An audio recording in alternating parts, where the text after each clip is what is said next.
তার সাথে কথা বলছো জানো? আমি বিক্রমাদিত্য, রাজা বিক্রমাদিত্য।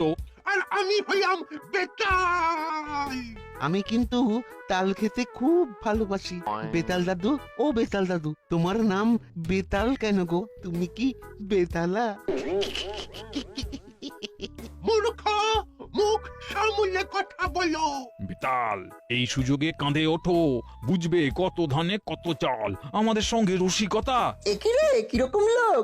একটু আগে দুজনে ঝগড়া করছিল, দেখ এখন একেবারে গলায় গলায়। তাই তো দেখছি। যাকে কিছু দাও। কি দেবো? নতুন এসেছো না দাদু, এদেশের নিয়ম কানুন খুব কড়া। নতুন কেউ এলে তাকে মোহর দিতে হয়, একে দর্শন কর বলে। তোমাদের দেশের রাজা জানে? জানে মানে? আমরা তো রাজকর্মচারী, মন্ত্রীর ইচ্ছেতেই তো এই সব কাজকর্মগুলো হচ্ছে। তোমাদের মহারাজ জানেন না? মহারাজের ইচ্ছে না থাকলে কি আর মন্ত্রীমশাই কর ধার্য করতে পারেন? তুমি জানো আমি আমি এক দেশের রাজা। আমার রাজ্যে এইসব ওই দর্শন কর টর ছিল না। এই ঘটা, এই দাদু নাকি রাজা? কোথাকার রাজা? বাঁশবনে শিয়াল রাজা বলে একটা কথা আছে। অশিক্ষিত, দাঁড়াও, তোমার হচ্ছে। কি করবে দাদু? একে তো হাঁটতে পারো না, তাও আবার তোমার এত তেজ।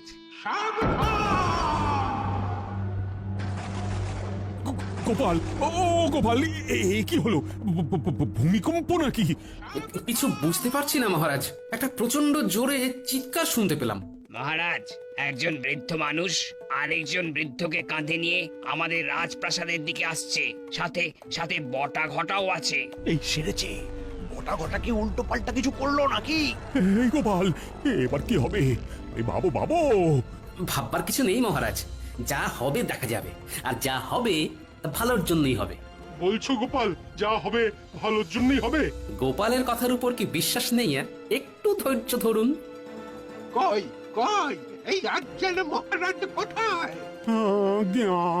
আমি আমি আমি আমি মহারাজ কৃষ্ণচন্দ্র রায়। তোমার রাজ্যে ভয়ঙ্কর অরাজকতা চলছে, সেটা কি তুমি জানো? অরাজকতা? ও গোপাল, ইনি কি বলছেন? আমার রাজ্যে অরাজকতা? আগে মহারাজ, ফন্দিবাজ একটি মানুষ যদি আপনার মন্ত্রী হয় তাহলে এই অরাজকতা চলবে মহারাজ। গোপাল, মুখ সামলে কথা বলো, ভুলে যেও না আমি মহারাজের পরেই।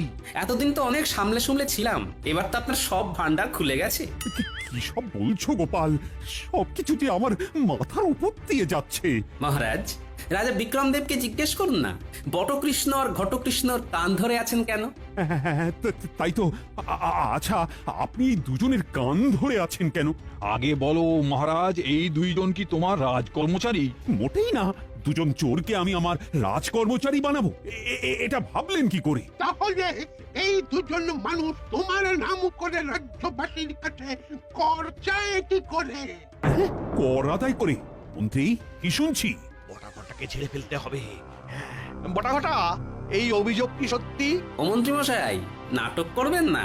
আমি নাটক করছি? ধরা তো পড়ে গেছেন, এবার সত্য কথাগুলো বলে ফেলুন। বিক্রম, আমি তোমার ঘর অবশেষে পাকাপাকি ভাবে ছাড়লাম। ভালো শক্তপোক্ত কাঁধ পেয়ে গেছো বেতাল? হ্যাঁ,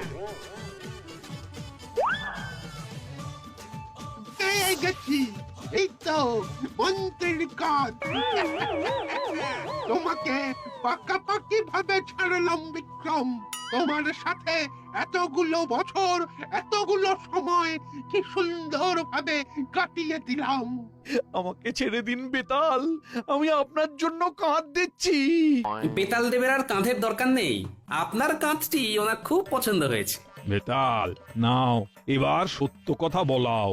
দর্শন করো কার সৃষ্টি মন্ত্রী। দর্শন কর? সেটা আবার কি? মনে আছে মহারাজ, একদিন রাতে আপনার কাছে এই বিষয়ে বলেছিলাম।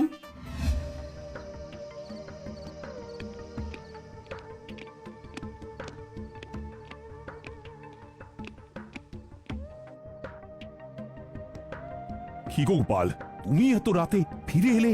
একটা কথা বলবার জন্য ফিরে এলাম মহারাজ, কথাটা ওই মন্ত্রী মশাইয়ের সম্পর্কে।